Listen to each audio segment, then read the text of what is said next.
My 24F worst nightmare happened. No contact X, 29M, of 7+ years reached out. I moved to a big city and have been here for 4 days when I got the following message in my Instagram DMs. That email was very harsh and I'm sorry. It came from a place of fear and shock. That being said, we are neighbors if you live in, redacted name of neighborhood. We will cross paths eventually, at a grocery store, market, festival, etc. Rather than us living in fear of that, or having a panic attack while bumping into each other, I'm open to getting coffee. We can pretend that we've moved beyond what happened 7 years ago, but I think deep down we both need some closure. Let me know what you think. Or don't. I won't reach out to you again if you decide the latter. Some context. The email he is referring to was one he sent 7+ years ago, telling me to never contact him again after I confronted him and his other girlfriend after I found out he had been cheating on me for months. He is blocked on all my social media, and I have no idea how he found out which neighborhood I live in, let alone that I relocated. We have no more mutual friends. This relationship was emotionally abusive and sexually exploitative. All's to say, I am terrified. I haven't responded yet. On one hand, I have honestly moved on. This was my first relationship, and it has taken years to recover from this. I have no desire for closure from him or to reopen this dark past. But he is right about the fear. I am terrified of going to the grocery store. When I read this DM, I had a panic attack. Will meeting for coffee help with this fear? I honestly didn't think I would recognize him or run into him on the street, since the city is huge. Odds seemed slim. But his message has manufactured the exact fear he is speaking of. I'm thinking of talking this through with my therapist in a few days before deciding course of action. What would you do? Silence. Respond telling him to treat me like a stranger. Report potential stalking to the police. Meet up? 17 and 22? And that's when you guys broke up. I don't even want to know how young you were when it began, because that's bad enough. Girl, do not respond to him. I'd wonder how he found all this about you. I wouldn't feel comfortable meeting him. He's the one who needs closure because he regrets his past behavior, could also pretend and be manipulative. Your therapist will give you the best advice. Work on being strong if you ever meet him. If he's manipulative, I think he'll manage to bump into you sometime soon. Do not meet up with an abusive, cheating rapist. Hello. This isn't a normal ex situation. He's dangerous. Talk to a lawyer and get a restraining order. Tell your trusted fam and friends about his message for physical and moral support. And look at the resources on www.thehotline.org. You were 16 and he was 21, don't respond. Ignore him. His breadcrumbing you is an attempt to suck you back in. Block him on everything and live your life. If you run into him, pretend you don't know who he is. You're 24, he's 29, and you dated 7 years ago? That's not an ex, that's a predator. My girlfriend, F21, cheated on me, M21, while drunk. Me and my girlfriend have been dating for almost 1.5 years, long distance for 1 year. The other night she was out with her friends as usual, however the day after she called me saying she slept with another guy that night. She says she was extremely drunk and can't really remember any details, but says she feels horrible, disgusting, and regret. I'm extremely shocked by this, and unsure of what to do as she's leaving everything up to me. I'm her first serious relationship. Any takes on this situation? Deal breaker for me. Dump immediately for me. I like my girlfriend the way I like my coffee. Without other guys' dicks in it. Once a cheater, always a cheater. The alcohol didn't make her do it. She'll do it again. That fact she had no restraint, and you guys are long distance, is going to harbor nothing but trust issues. She's 21 and obviously immature. Move on quickly. Move on, OP. There is no coming back from this, and you will never ever be able to put behind you the fact that she let some other guy fuck her. You might think you can, but you really can't. She killed it. Leave, find someone who is in control of themselves. Dumped by my F28 boyfriend M28 at the airport right before catching a flight. Hi everyone. Not someone that posts often, but just at a loss on what to do. My 28F boyfriend M28 and I were together for almost 2 years. I was scheduled to leave the country on September 5th to travel home for a few days to visit some family and GI for a family wedding and return on September 11th. We also lived together. On the day of my flight, my boyfriend took me to the airport. We had breakfast, and right before I was about to go my boarding gates, He sat me down and said he has been thinking about something for a few weeks, which is that before he turns 30, there are things he wants to do in life, such as travel, and that our relationship is holding him back. I am not as financially well off as my boyfriend, but I am starting a much better job on September 15th that would allow me to travel with him. But he didn't seem to really want to consider that. We had talked about travel before, and I know how badly he wants to travel, and the plan was for me to earn a better income.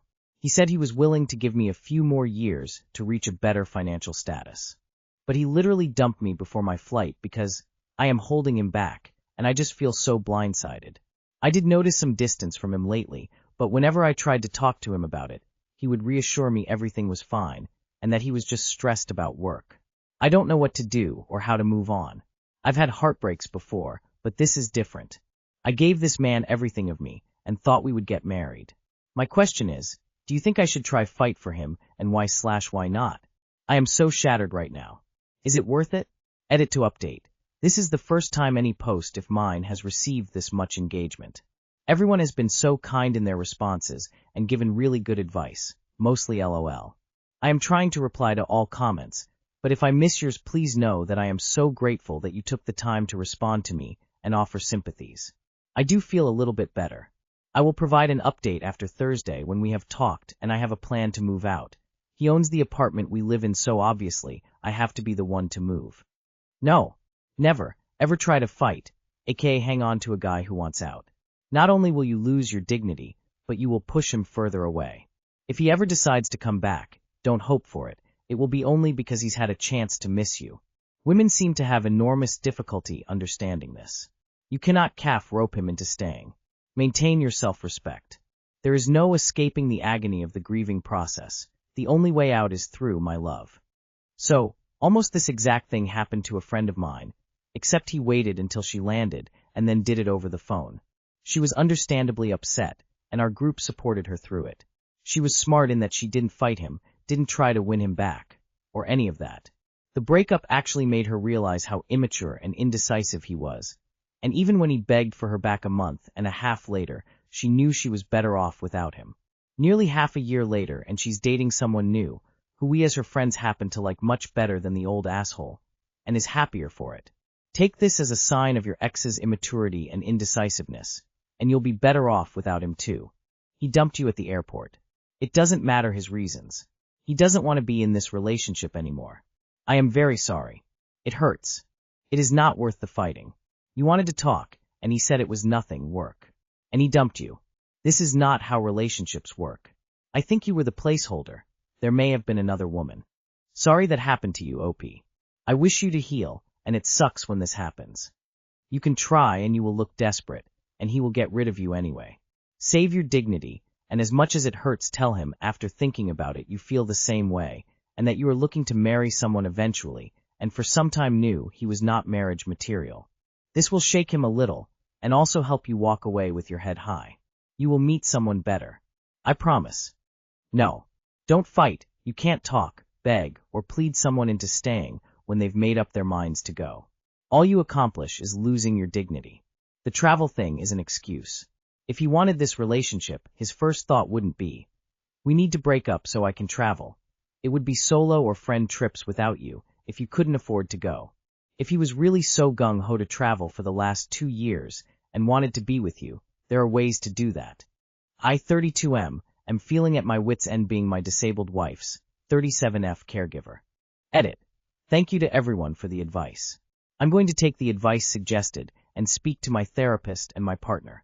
Apologies if it breaks some rule to remove the post body, but I'm uncomfortable keeping details up now that I think I know how to move forward. I think your wife needs to know how much you're struggling, even if it's a very watered-down version of things.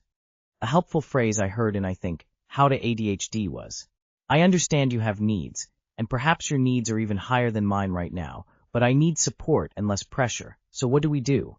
It's a way of acknowledging that you are also really struggling here, and need help. I suspect you've spent so much time in caretaker mode that your wife has no idea how you feel. Big hugs, mate. Can you see a therapist yourself? Any other possibilities to access extra support? Is there family you can talk to? You sound incredibly burnt out and overwhelmed. Do you think you might also be depressed?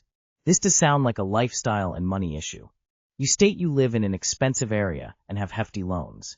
If, for example, you didn't have the loans, would staying in this place be an issue? Have you looked at comparable properties you could move to locally that could be a 12 months thing? In the grand scheme of life, 12 months isn't a long time. What is the payment difference from 12 months fixed versus 3 months to sort things out plus 6 months of looking and moving thoughts? It's hard to see how much of the care aspect you are providing in what you have written, so I don't know how much this weighs on your daily life. I also don't want to dismiss it, but I assume you say by the end of the year, things will be getting back into a better position. Is this something you could talk to your wife about? A compromise needs to be made, and she needs to be aware of the weight you're carrying. Her mental timeline may not even be what happens, and it feels like it's borderline a cop-out, if I can be frank. I think you both need to work on a more solid plan for the future together to avoid burnout for yourself. You're doing a disservice to yourself by carrying all of this and not being transparent with your wife about how it's affecting you. I think you need to prepare for her never improving to this new job situation. She was undiagnosed for many years, and it seems she's pretty burned out. Medium support needs is kind of a big deal. You'll need to find a cheaper place to live, and you will need to make sure you both restrict spending. I have ADHD, and spending is an issue with me and many other women, sometimes related to our hyperfixations. I'm sorry you are dealing with this, but you definitely need to find a less expensive place to live. Can you move to an area that is cheaper? Reduce your bills to reduce the stress. Sounds like the stress of money is the root of the problem. You are a team and need to work out the solution as a team. If $120,000 isn't enough money, then find a place to live where it is. That is far more money than many families make. Make a budget and follow it. Seems easier than a divorce because your wife is not meeting your expectations of money.